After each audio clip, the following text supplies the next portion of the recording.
Nous allons avoir un chant de Gayathri avec Louise Arsenault et le pianiste Christian Parent.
Vous voyez donc le titre de la conférence aujourd'hui, mais je suis passée des enfants aux aînés très rapidement, en 2 ans.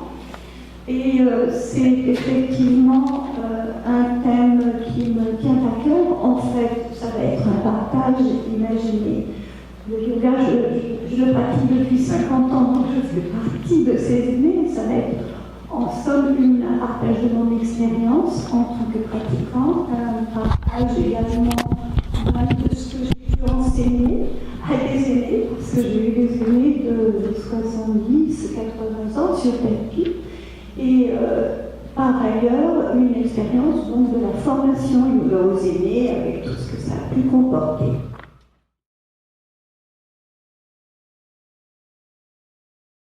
Bonjour à tout le monde, je suis vraiment heureuse d'être ici. Et en fait, je vais faire la suite un peu avec la conférence de Madhurananda aussi, parce qu'on va parler des couches comme plus grossières de notre corps et des couches plus subtiles. Donc en fait, j'ai réduit un peu, parce que le thème de ma conférence en fait était quand même très large, le yoga à la lumière de la science. Il y a beaucoup de choses à dire. Là, ça pourrait durer très très longtemps, surtout que je suis passionnée par ces sujets-là. Donc j'ai restreint en fait, et je vais vous parler des koshas, de la réalité des koshas. Donc je vais rappeler ce que c'est et puis qu'est-ce en science, comment on peut comprendre ça avec la science actuelle.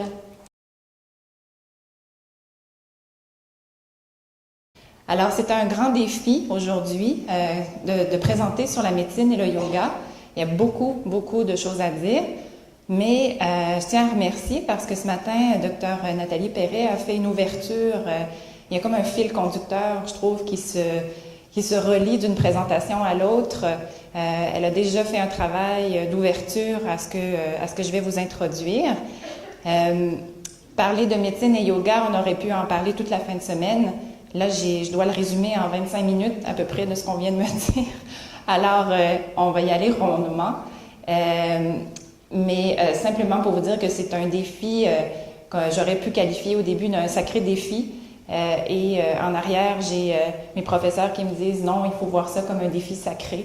Alors, c'est un défi sacré de présenter sur ce thème cet après-midi. Donc, on a beaucoup de stéréotypes, de mythes par rapport au yoga, par rapport à la médecine. J'en ai énuméré quelques-uns ici. J'ai des douleurs physiques, donc je ne peux pas faire de yoga. C'est quelque chose qu'on entend souvent. Le yoga, ça résout tout, hein, tous les bobos, tous les problèmes de santé. Un yogi, c'est censé être zen, donc pourquoi j'ai de l'hypertension? Et aussi, ce qu'on entend parfois, le yoga peut aggraver les problèmes de santé. Alors, voici un peu le plan de la présentation. Est-ce que médecine et yoga font un bon ménage? Maladie chronique et yoga, qu'est-ce que la recherche en dit? Donc, on va faire un résumé des grandes lignes aujourd'hui pour essayer de rendre le tout digeste. Puis, où est-ce qu'on va maintenant au niveau de la médecine?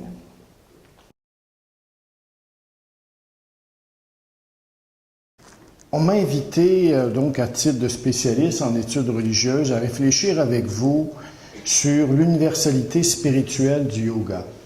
Vous pouvez noter que j'y ajoute un point d'interrogation. Pour plusieurs d'entre vous, ce point d'interrogation peut poser problème. En effet, la défense de cette thèse, l'universalité du yoga, à la défense de cette thèse, vous pouvez relever que le yoga connaît sans contredit un succès planétaire croissant. Année après année, on vient de nous donner des chiffres, on dénombre dans les sociétés occidentales de plus en plus de personnes qui le pratiquent. Vous pourriez aussi ajouter que le secteur de la santé accueille positivement les pratiques de yoga à l'instar des autres pratiques méditatives asiatiques. Ne sont cela des signes de son universalité? À regarder ces réalisations, excusez-moi, je vais m'arranger un petit peu. À regarder ces réalisations, il en faut peu pour conclure au prophétisme de Swami Vivekananda.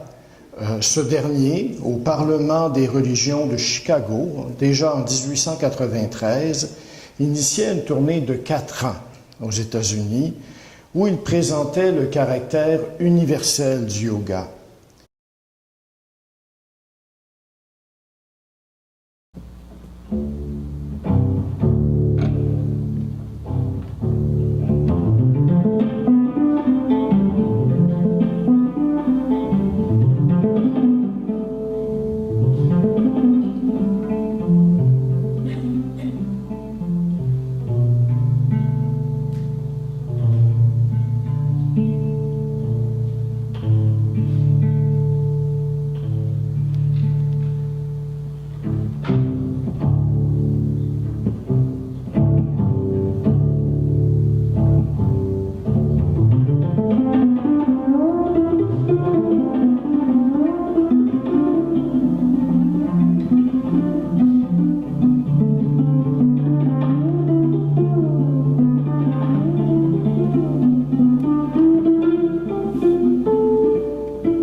Grosso modo, ce que je viens faire ici aujourd'hui, je suis gauchère, je vais juste changer ça de côté.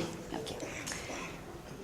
C'est de vous parler un peu, oui, je suis une ancienne athlète de haut niveau, j'ai fait des arts martiaux depuis l'âge de 4-5 ans. J'étais sur l'équipe canadienne pour me rendre aux Olympiques. Et puis, en fait, mon père était l'entraîneur et ma mère, qui a été l'élève de Swami Madhura, m'enseignait le yoga aussi depuis que je suis toute petite. Donc, ces deux aspects-là de ma vie ont toujours été très, très, très présents. Je suis enseignante au secondaire de formation en sciences des religions et en philosophie. Donc, c'est super parce que les deux conférences juste avant moi, je trouve que ça fait une belle suite. Je débute une maîtrise en psychosocial parce que, justement, toute la réflexion des programmes dans les milieux scolaires, comment arriver à rentrer dans les écoles avec le yoga. C'est des demandes qui me sont demandées par mes élèves de yoga, entre autres, parce que je forme des professeurs. C'est pas facile de rentrer dans les écoles. En plus, on est souvent peu payé parce que les écoles n'ont pas d'argent. Les commissions scolaires, on n'en parle même pas, tellement c'est compliqué. Beaucoup d'administration, de papier et tout ça. Et souvent aussi, ce que j'ai remarqué, c'est si on rentre par la voie trop ésotérique, on ne rentre pas. C'est plate, mais c'est comme ça. Comment arriver à rentrer le yoga, cette voie-là magnifique, pour aider les athlètes, d'élite ou pas, à trouver un sens à leur vie? Donc, ce qu'on va faire dans un premier temps, je pense qu'aujourd'hui c'était une longue journée, on a bien apprécié, mais c'était une longue journée, on était beaucoup dans la tête, donc là on ramène tout dans le corps. On va d'abord bouger les articulations, donc ça va être simplement, donc déjà le cou, on a souvent beaucoup de poids sur les épaules, donc on va déjà commencer donc à bien relâcher les épaules vers le bas. On fait comme si on voulait étirer le dessus de la tête vers le plafond, donc on relâche bien les épaules, et ensuite donc on va faire quelques mouvements avec la tête. Donc on peut aller d'un côté et de l'autre, simplement en relâchant la tête, sans forcer. On la laisse tomber d'un côté et de l'autre.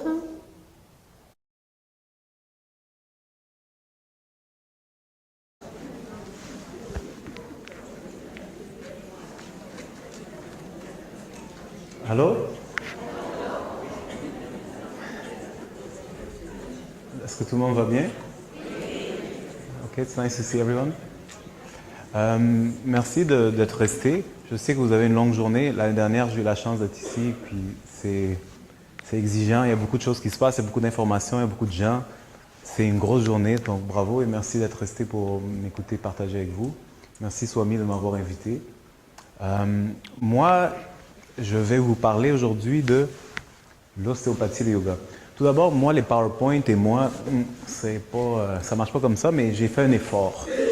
Alors, je vais essayer de passer à travers, mais généralement, ça ne marche pas. Vous voyez, il faut se tourner, bref.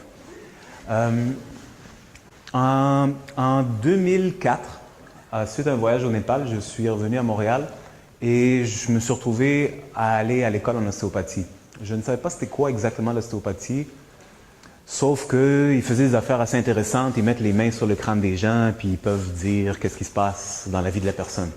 À l'époque, j'étais beaucoup plus jeune qu'aujourd'hui. Aujourd'hui, j'ai 37 ans, alors en 2004, j'avais à peu près 26 ans. Donc, c'était très fascinant. C'était comme Star Wars, un peu les Jedi, ils font des affaires. It's funky, you know? Donc, moi, mon intérêt a toujours été la conscience, la spiritualité, comprendre qu'est-ce qui se passe dans la vie, pourquoi les choses sont comme elles sont, trouver des réponses essentiellement à mes questions. Mais à un moment donné, on est confronté, quand on se pose beaucoup de questions, à voir, écoute, comment je vais gagner ma vie, il faut que je fasse quelque chose avec toute cette information, il faut qu'elle serve à quelque chose.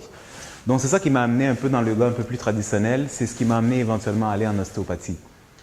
Lorsque je suis arrivé à l'école en ostéopathie, j'ai découvert quelque chose qui m'a beaucoup touché. C'est super simple, sauf que je n'avais pas vraiment catché ça auparavant.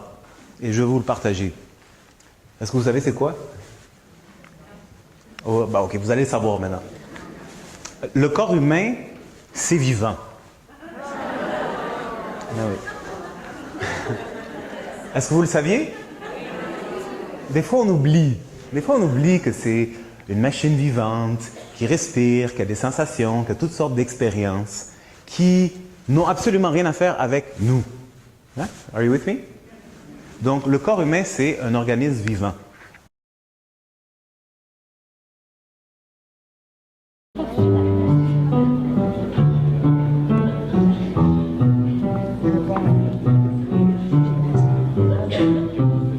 Chantez avec nous avec votre cœur